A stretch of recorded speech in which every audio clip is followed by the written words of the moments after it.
আসসালামু আলাইকুম। আশা করি সবাই অনেক ভালো আছেন। আল্লাহর রহমতে আমি অনেক ভালো আছি। নতুন আরও একটি ভিডিও নিয়ে চলে আসলাম আপনাদের কাছে। আজকে আমি পাউরুটি দিয়ে খুবই মজাদার একটি রেসিপি বানাবো, তো সেটার জন্য সাথেই থাকুন।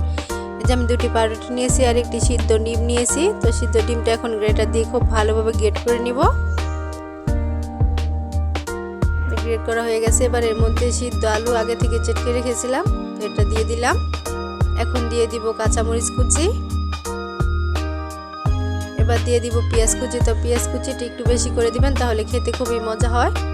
এবার দিয়ে দিব স্বাদ মতো লবণ, দিয়ে দিব সামান্য পরিমাণ একটু হলুদের গুঁড়ো, দিয়ে দিব মরিচ টেলে রেখেছিলাম, শুকনো মরিচ টেলে একদম গুঁড়ো করে রেখেছি, দিয়ে দিলাম জিরে গুঁড়ো আর চাট মশলা। এবার দিয়ে দিব ধনে পাতা দিয়ে খুব ভালোভাবে সব কিছু একসাথে মিক্স করে নিব, হাত দিয়ে চটকে চটকে মেখে।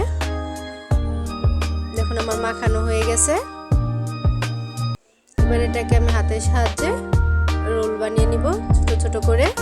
দেখতেই পাচ্ছেন আমি কিভাবে বানিয়ে নিচ্ছি। আপনারা চাইলে এরকম করতে পারেন বা গোল শেপও দিতে পারেন, কাবাবের মতো করে।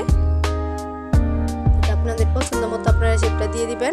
আমি এরকম করে সবগুলো বানিয়ে নিব। দেখতেই পাচ্ছেন আমার সবগুলো বানানো হয়ে গেছে। এবার আমি এগুলো তেলে ভেজে নিব।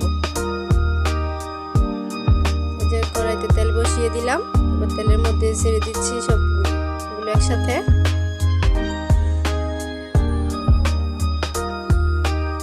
এবার একটু উল্টে পাল্টে দিব, নেড়ে ছেড়ে। এক পিঠ হয়ে গেছে, তো আরেক পিঠ উল্টে দিচ্ছি। বন্ধুরা, আমার ভিডিওটি যদি আপনাদের কাছে ভালো লাগে তাহলে ভিডিওটিতে একটি লাইক দিয়ে চ্যানেলটিকে সাবস্ক্রাইব করে দিবেন। যে আমার রোলগুলো হয়ে গেছে, এবার নামিয়ে নিচ্ছি। দেখতে পাচ্ছেন কত সুন্দর হয়েছে, খেতেও কিন্তু অনেক মজা হয়েছে।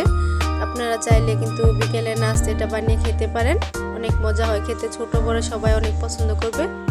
ধন্যবাদ সবাইকে আমার ভিডিওটি দেখার জন্য। আল্লাহ হাফেজ।